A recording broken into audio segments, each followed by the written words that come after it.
Welcome to Stoic Training. I'm glad you're here because today's conversation might just change how you see yourself and how others see you. Here's the thing, truly intelligent men have a secret. It's not about knowing every answer or memorizing facts. Their real power lies in knowing when to stay quiet. Sometimes what you don't say speaks louder than anything you could. After years of studying people and Stoic philosophy, I've realized the wisest men share a trait. They speak less, listen more, and avoid saying things that weaken their credibility. Today, we explore 7 things intelligent men never say. One of the most common phrases that slips out of our mouths without much thought is, "I already know that." On the surface, it might sound confident, even capable, but underneath it reveals something much more dangerous, a closed mind. Intelligent men understand this. They know that the moment we convince ourselves there's nothing more to learn, we stop growing. We block out potential insights, and worse, we start believing our own limitations. I learned this lesson the hard way. Years ago, I was working with a mentor, an older man who didn't speak often, but when he did, every word carried weight. We were reviewing a process I had done countless times before. As he began to explain it, I cut him off saying, "Yeah, I already know that." He looked at me, calm, silent, but firm. He didn't argue. He didn't scold. He simply moved on. It wasn't until later that evening that it hit me. I had not only interrupted a man far wiser than me, but I had robbed myself of a chance to see something new, something I hadn't lived long enough to understand. His years of experience held wisdom that couldn't be found in manuals or training videos, and I shut the door on that knowledge with one careless sentence. When we say, "I already know," that what we're really saying is, "I have nothing left to learn," and that's not a sign of intelligence. That's arrogance pretending to be competence. Marcus Aurelius, one of the most revered Stoic philosophers, once warned, "You cannot learn anything when you think you already know everything." The ego convinces us we're standing on solid ground, when in truth we're only balancing on pride, and that pride blinds us. Intelligent men know that knowledge isn't a trophy to place on a shelf. It's a river constantly moving, always changing. You can step into the same place twice, but the water will never be the same. Every moment, every conversation holds the potential to reveal something new. And wise men don't close themselves off from that potential. I once saw a seasoned carpenter listen patiently as a young apprentice explained a technique one the older man had probably mastered decades earlier. He nodded, asked questions, and even thanked the apprentice for sharing. When I asked him why, he simply said, "Because sometimes you learn more by hearing how someone else sees it." That's wisdom. So the next time you find yourself tempted to say, "I already know that," pause, breathe, listen anyway. Not to humor the other person, but to stay humble, to stay open, and to grow. That small shift in attitude could change everything. Because in Stoicism, the highest form of mastery is mastery of the self, setting aside pride, remaining teachable, and staying committed to learning for a lifetime. Several years ago, I worked with a man named Robert. He was smart, experienced, and carried himself like someone who had everything under control. People looked to him for answers. But there was one thing he said often, and it revealed more than he realized. Whenever a new idea came up, a new market opportunity, a way to improve an outdated system, or even a difficult client approach, he would say, "That's impossible." At first, it seemed like he was being realistic, practical, like he was saving the team from chasing ideas that would never work. But over time, it became clear. He wasn't describing the limitations of the situation. He was revealing the limits of his own thinking. What he was really saying was, "I'm afraid to try."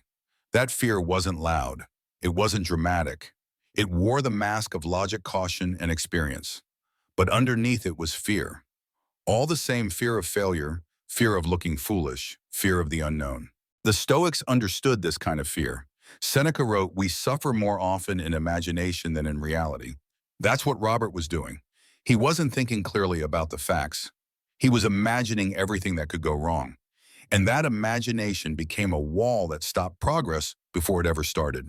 True intelligence isn't about declaring what can't be done. It's about asking what can be done. I learned this when I joined a project years after working with Robert. The budget was tight. The timeline was unrealistic. The team lacked experience. Everything about it screamed impossible. But instead of repeating Robert's words, I asked a simple question. What's one thing we can do today? We focused on small steps, one after the other. We stopped worrying about the mountain ahead and looked only at the next stone in front of us. And that project ended up becoming one of the most successful of my career. Not because we did the impossible, but because we refused to give in to fear. Marcus Aurelius said, "You have power over your mind, not outside events. Realize this and you will find strength."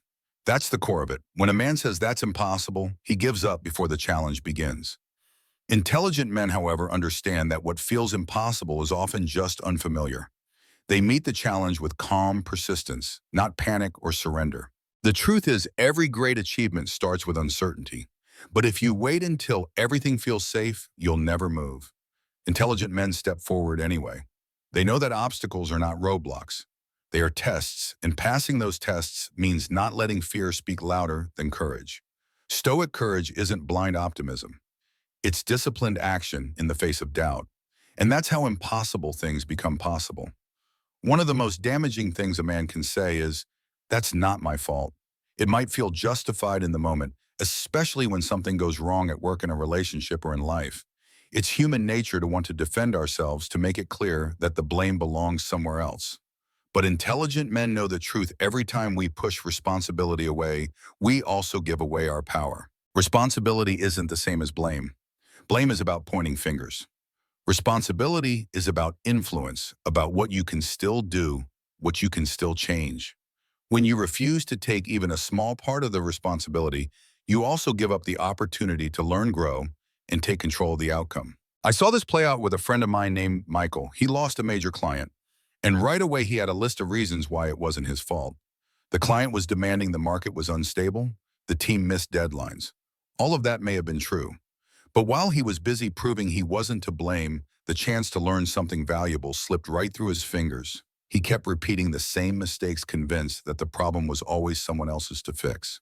What Michael didn't understand was this: by refusing to take responsibility, even for a small part, he gave up the only thing that could have changed his situation, his own power. The Stoics were very clear about this. Epictetus said, "It is not what happens to you, but how you react to it that matters." That one idea holds enormous strength. When we say that's not my fault, we place the power to fix things in someone else's hands. We wait for others to make it right, to apologize, to do better. But when we accept some level of responsibility, even if it's just for how we responded, we take back control. We shift from being passive to active, from powerless to powerful. In my own life, I've found that owning my role, even if it's just a sliver of the situation, often opens doors I didn't even know were there. Maybe I didn't communicate clearly. Maybe I assumed too much. Maybe I failed to lead when I should have stepped up. Whatever it is, admitting that to myself gives me clarity, and it builds trust. People respect those who take ownership. It shows you are someone who doesn't wait to be rescued, you act. The Stoics remind us we are not here to avoid difficulty, but to rise above it. And rising begins with asking, what can I do differently next time? That's how intelligent men lead, not by avoiding fault, but by taking ownership and finding a way forward. That's where strength lives. One of the most dangerous lies a man can tell himself is, "I don't need any help." At first glance, it sounds noble, strong, independent, self-reliant. We're taught to admire that image, especially in a culture that praises the lone wolf, the man who carries the weight of the world on his own shoulders. But underneath that idea is something far less heroic. Often the refusal to ask for help is not strength at all. It is pride, quiet, isolating, and slowly destructive. True strength does not come from standing alone. It comes from knowing when to reach out. Intelligent men understand that asking for help is not a weakness. It is a mark of courage and humility. In fact, it's often the turning point between burnout and breakthrough. Consider Abraham Lincoln. He is remembered as one of the greatest leaders in history, a man who carried the burden of a divided nation through its darkest hour. But what's often overlooked is how deeply he leaned on others. He built a team of rivals, people who challenged him, disagreed with him, and pushed him to see different perspectives. He welcomed advice. He sought out wisdom. He didn't pretend to have all the answers, because he knew that no man, no matter how strong, leads alone. The Stoics understood this well. Marcus Aurelius, emperor of Rome, and one of the most powerful men in the world, openly credited his teachers, mentors, and friends in his writings. He never claimed to be self-made. Instead, he showed gratitude for the people who shaped his thinking. That kind of honesty is the mark of true wisdom. And yet many men still fall into the trap of believing they must carry everything themselves. I've been there too. There was a time in my life when I thought admitting I needed help was the same as admitting defeat. I tried to handle everything, work stress, personal struggles, family responsibilities on my own. But it didn't make me stronger. It wore me down. The turning point came when I finally opened up to someone I trusted and said I can't do this by myself. What I received in return wasn't judgment. It was support, understanding, and renewed strength. The Stoics taught that we are part of a larger whole. We were made for cooperation, for mutual aid. Epictetus said that no man is an island. When we pretend we are, we deny others the chance to help us and ourselves the chance to grow. So the next time you feel the urge to say, I've got this, I don't need anyone, pause. Ask yourself, is that strength speaking or pride in disguise? That intelligent men know the answer. They reach out when they need to, because asking for help is not giving up. It's choosing to keep going. One of the most harmful beliefs a man can adopt is the idea, I'm too old for that. It often comes out casually, maybe as a joke or as a quiet excuse. But underneath those words is something much deeper, a sense of resignation.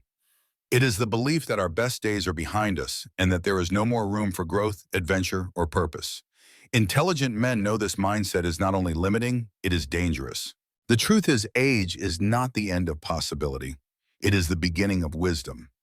And with wisdom comes a deeper ability to contribute, to lead, and to create. Life is not finished until it is over. And many of the most remarkable accomplishments in history have come from people who refused to accept the limits others tried to place on them. Take Harry Bernstein, for example. At the age of 93, after a long career and a quiet life, he decided to write his first book, a memoir called The Invisible Wall. He had never published before. The book was rejected by several publishers. Still, he persisted. When it finally got published, he was 96. It became an international success, translated into multiple languages, and touched the hearts of people all over the world. He went on to write 3 more books after that. Bernstein didn't let age define what was possible. He knew there was more in him to share, and he acted on it. That story stuck with me, not because of the fame, but because of the courage it took to begin again. That same courage exists in all of us. The Stoics believed that age meant nothing to the soul. Marcus Aurelius wrote about mortality not to create fear, but to sharpen focus. He reminded himself that death could come at any moment, so we must live fully now, not someday, not later, but now. Growth does not stop with age. It ripens. I have seen men in their 60s start new careers, launch businesses, take up art, write books, or become mentors to younger generations. They were not past their prime. They were finally in it, equipped with experience, clarity, and resilience. At the same time, I've seen others shut down, convinced that their time had passed. The difference was never in their age. It was in their mindset. Saying I'm too old for that closes the door on life, but asking, what can I do now, opens it wide. The Stoic path teaches us that as long as we are here, we are called to live fully, learn constantly, and serve meaningfully. Purpose does not retire. It evolves. Intelligent men understand this. They do not use age as an excuse to stop. They use it as a reason to begin again with more wisdom, more purpose, and more fire than ever before. Few phrases are more seductive and more dangerous than "I'll do it later." It sounds innocent enough, logical even. It gives us the illusion that we are still in control, that we will get to it when the time is right. But the truth is, later becomes the graveyard where our best intentions quietly go to die. Intelligent men understand this. They know that delaying action does not give us more time, it takes it away. Every time we say we will call tomorrow, apologize next week, or start that project when life settles down, we are making a gamble. And we are betting on something we do not control: time. Life moves quickly. The moments we think will wait for us often pass without warning. Later becomes never, and regret follows. I once knew a man named Thomas. By every standard, he was successful. He had a strong business, a good family, and the respect of his peers. But he was always busy. When his aging father wanted to spend time with him, to fish, to talk, to simply connect, Thomas kept pushing it off. Work came first, responsibilities piled up, and he told himself there would always be time later. Then one day there wasn't. His father passed away suddenly, and Thomas was left with a phone full of unsent messages and a heart full of things left unsaid. He shared that story with me, not out of self-pity, but as a warning. We all think we have more time than we do. The Stoics were very clear about this truth.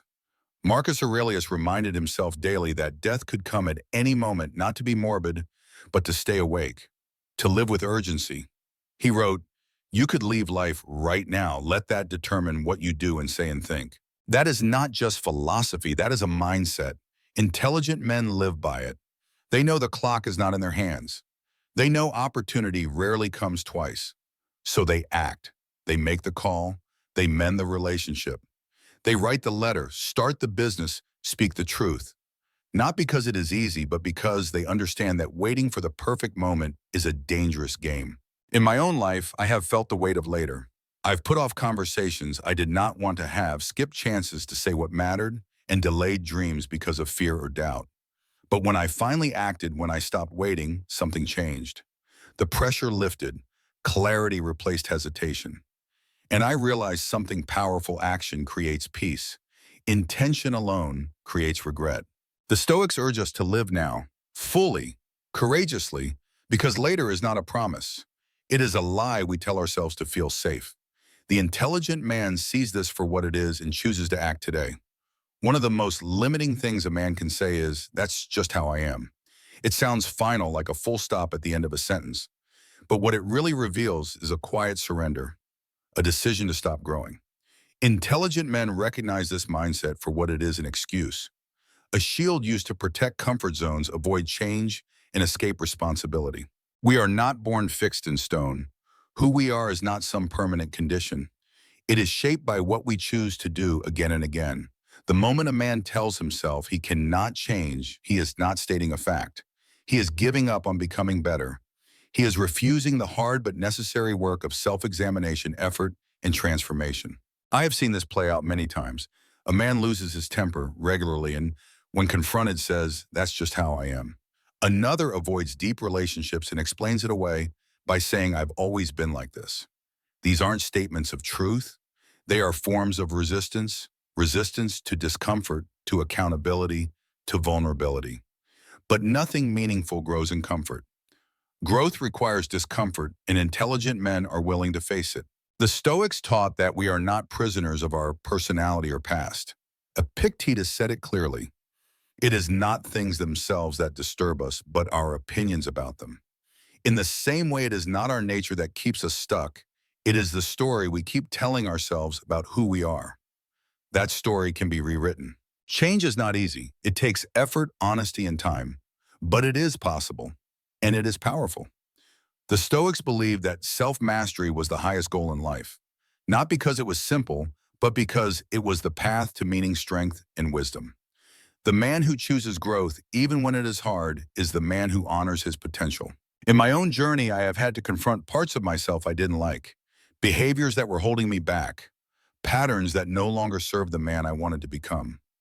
I could have said, "That's just how I am," but instead I chose to ask, "Is this who I want to be?" That question changed everything. The truth is, the phrase, "That's just how I am," shuts the door on who you could become. But asking, "How can I grow?" opens 1,000 new ones. Intelligent men choose the second path. They see themselves as works in progress, unfinished, evolving, alive. The Stoic way is not about staying the same. It is about becoming better. Step by step, choice by choice. The man who embraces that will never be stuck because he knows he can always change, always improve, and always rise above the limits he once accepted as truth. If there's one lesson to carry forward from everything you have just read, it's this: never let pride, fear, or comfort define who you become. Life is short, and the habits we hold on to, whether it's blaming others, delaying action, avoiding change, or pretending we have all the answers, can quietly rob us of progress, peace, and purpose. Instead of saying, "That's just how I am," ask yourself, "Who do I want to become?" Instead of saying, "I'll do it later," act now, even if it's a small step. Intelligent men don't avoid responsibility. They embrace it. They know that power lives in ownership, not excuses. When things go wrong, ask, "What part of this can I control or learn from?" When you feel overwhelmed, don't be afraid to reach out for help. It takes far more strength to admit you need support than to struggle silently. And most importantly, never let age or self-doubt become the reason you stop dreaming, trying, or starting over. Every day is a fresh opportunity to rewrite the story. Stay curious, stay humble, keep learning. You're not meant to stay the same. You are meant to grow steadily, quietly, and with deep purpose. So listen more than you speak, act more than you promise, and lead yourself with wisdom and courage, one decision at a time.